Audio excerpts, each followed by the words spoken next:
પૂરું કરી દઉં 6 7 ને 8 ત્રણ દાખલા બાકી છે હાલો કરી નાખીએ છઠ્ઠો ભાઈ સંજય છઠ્ઠો દાખલો વાયરના 7 ભાગ્યા 8 મીટર લાંબા ટુકડા બે ભાગમાં કરવામાં આવે એક ટુકડો 1 ભાગ્યા 4 મીટર લાંબો હોય અને બીજો ટુકડાની લંબાઈ ખબર નથી એક ટુકડાની લંબાઈ કેટલી છે 1 ભાગ્યા 4 એક ટુકડાની લંબાઈ કેટલી છે 1 ભાગ્યા 4 બીજા ટુકડાની લંબાઈ ખબર નથી અને ટોટલ લંબાઈ 7 ભાગ્યા 8 છે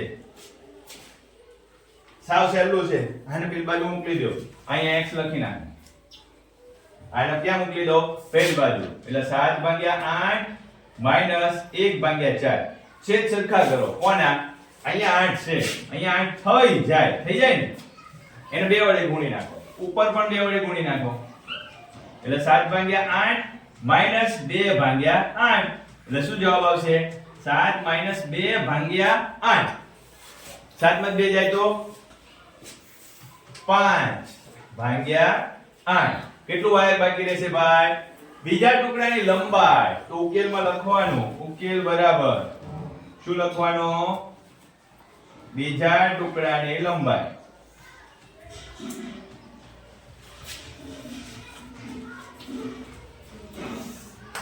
5 ભાગ્યા 8 મીટર બરોબર એક ટુકડાની લંબાઈ 1 ભાગ્યા 4 છે તો બીજા ટુકડાની લંબાઈ 5 ભાગ્યા 8 મીટર થશે આગળ જોઈએ સાતમો દાખલો સાવ સહેલા કોયડા છે ભાઈ આવા અપૂર્ણાંકના કોયડા સાતમો દાખલો નંદિનીનું ઘર શાળાથી ભયા નંદિનીનું ઘર છે બરોબર અને આ ભાઈ શાળા છે આપણી બહુ બધી બિલ્ડિંગો હોય ને શાળામાં તો આવું છે આપણી શાળા છે કેટલી દૂર છે તો કે 9 ભાગ્યા 10 કિલોમીટર 9 ભાગ્યા એમાં શું હશે 9 ભાગ્યા 10 કિલોમીટર થોડું ચાલીને પછી બસમાં અડધા કિલોમીટર બસમાં કેટલું એ થોડું ચાલે છે અને અડધો કિલોમીટર બસમાં જાય છે કિલોમીટર રસ્તો કાપી સ્કૂલે પહોંચે છે તો તેણે કેટલો રસ્તો ચાલીને કાપ્યો જો ભાઈ ટોટલ થોડું ચાલે છે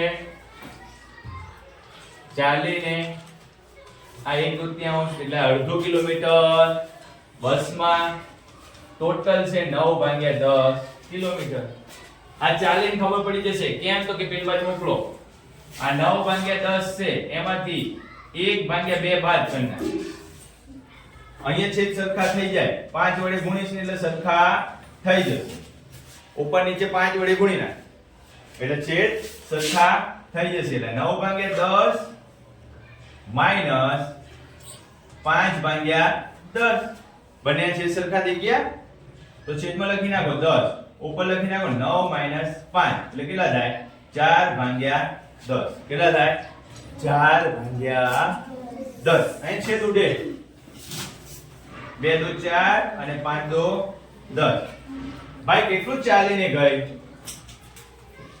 ચાલીને 2 ભાગ્યા 5 કિલોમીટર ઉકેલમાં લખવાનું ઉકેલમાં શું લખવાનું કે નંદિની ચાલીને 2 ભાગ્યા 5 કિલોમીટર ગઈ બસમાં કેટલું ગઈ અડધો કિલોમીટર તો બાકીનું થોડું વધ્યું હતું ને ચાલીને જવું પડે ને ઘરેથી બસ કઈ ઘર તો લેવા ના આવે બસ ઘરે લેવા આવતી હોય કેવી મજા આવે હે પણ સ્કૂલ બસ હોય તો લેવા આવે ને સરકારી બસ તો કઈ ઘરે ન લેવા આવે ને પછી આપણે એને કહી શકીએ મને ઘરે મૂકી જાને એ રસ્તા પર ઉતર દે એટલે એટલું ચાલીને ઘરે જવું પડે એટલે બસ સ્ટેન્ડ સુધી એ ચાલીને ગઈ હશે ક્યાં સુધી ચાલીને ગઈ હશે બસ સ્ટેન્ડ એટલે થોડું ચાલીને ગઈ અને થોડું બસમાં ગઈ એટલે એને કેટલું બસમાં ગઈ તો કે અડધો કિલોમીટર અને કેટલું ચાલીને ગઈ તો કે 2 ભાગ્યા 5 કિલોમીટર ચાલીને ગઈ ચાલો આઠમો દાખલો ભાઈ પડી ગયો બાબુ? 8મો દાખલો, આશા અને સિમ્યુઅલ. આશા અને સિમ્યુઅલ પાસે પુસ્તકોથી ભરાયેલા સરખા માપના બુક શેલ્ફ છે. આશાના બુક શેલ્ફનો 5/6 ભાગ પુસ્તકોથી ભરેલો છે. આશાનો કેટલો ભાગ ભરેલો છે? 5/6 ભાગ. જ્યારે સેમ્યુઅલનો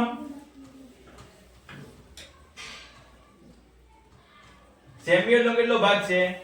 2/5 ભાગ. કોનો બુક શેલ્ફ વધારે ભરાયેલો છે? કેટલો વધારે ભરાયેલો છે? તો ચાલો મને પહેલા કયો, આમાંથી મોટી સંખ્યા કઈ કહેવાય અને નાની સંખ્યા કઈ કહેવાય? તો પહેલા એ નક્કી કરીએ આપણે. બંનેને સરખામણી કરવાની છે, નાની અને મોટી, પછી એમાંથી આપણે નક્કી કરીશું. તો ચાલો 5/6 છે, પેલાનો છેદ 5 છે અને 5 વડે ગુણી નાખો. જવાબ શું આવે? 5 5 25/30.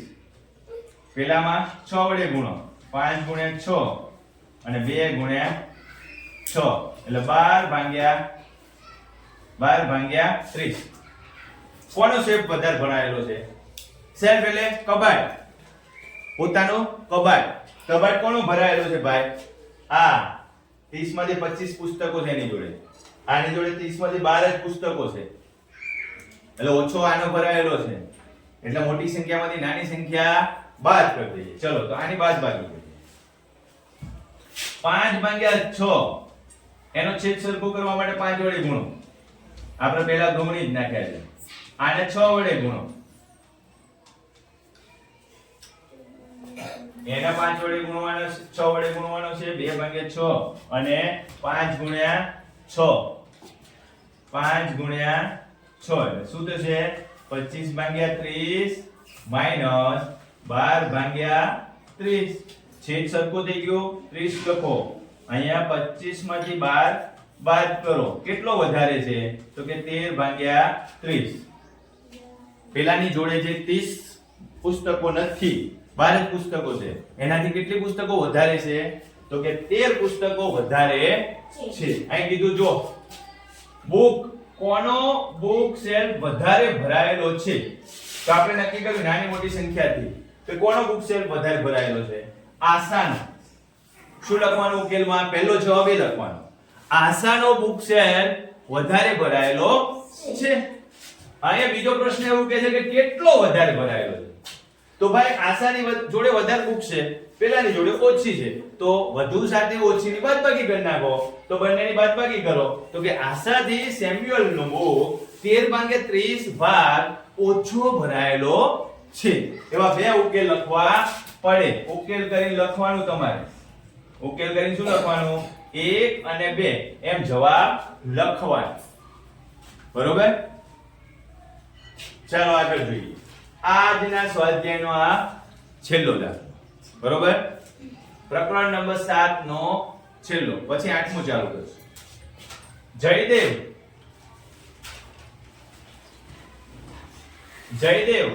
2.1 મિનિટ શાળાનું મેદાન ચાલીને પસાર કરે છે. શાળાનું ભાઈ મેદાન હશે આવડું મોટું, બરોબર? અહીં મોટી શાળા હોય તો આ મેદાન એ કેટલી મિનિટમાં? તો કે 2.1 મિનિટમાં. રાહુલ 7/4. રાહુલને કેટલો સમય લાગે છે? 7/4 મિનિટ. જો ભાઈ બધાનો અલગ અલગ રેશિયો હોય ચાલવાનો, તો કોણ ઓછા સમયમાં મેદાન ચાલીને પસાર કરે છે અને કોણ તો કેટલા? તો પહેલા તો ઓછું વધારે નક્કી કરવું પડશે. જયદેવ છે 2.1 તો 5 × 10 ને 11/5. આમાં 7/4 છે. હવે 11/5 મોટું થાય કે 7/4? તો આને 4 વડે ગુણો એટલે 44/20 અને એને 5 વડે ગુણો એટલે 35/20. કયું મોટું થાય? જેનો અંશ મોટો એ મોટો. આના 20 ભાગ છે, અહીં 44 છે. અહીંયા 20 છે, અહીંયા 35 છે. છેદ સરખા છે, અંશ જેનો મોટો એ મોટો, તો કોણ વધારે ચાલે છે ભાઈ? તો કે 44 ભાગ્યા 20 માઈનસ 35 ભાગ્યા 20. છેદ સરખા, 44 માંથી કેટલા બાદ કરીશું? 35. કેટલા આવે ભાઈ? 35 ને 5 40 થાય. 35 ને 5 40 એટલે 5 ને 4 9 ભાગ્યા 20. કોણ વધારે ચાલ્યું? 9 ભાગ્યા 20 મિનિટમાં કોણ ચાલ્યું? તો જુઓ, આનો ભાગ મોટો છે. કોનો? જયદેવ ઝડપથી ચાલે છે. દેખાય તમને? આ જયદેવ માટે છે અને રાહુલ માટે આ છે. રાહુલ મેદાનને ચાલવા માટે આટલો સમય લે છે, જયદેવ આટલો સમય લે છે. તો ઓછા સમયમાં મેદાન ચાલીને પસાર કોણ કરે છે? તો કે ઓછા સમયમાં રાહુલ પસાર કરે છે. કેટલા ઓછા સમયમાં? તો કે 9 ભાગ્યા 20 મિનિટ ઓછા સમયમાં પસાર કરે છે. ઓકે બાળકો, આપણે અહીં સુધી રાખીશું.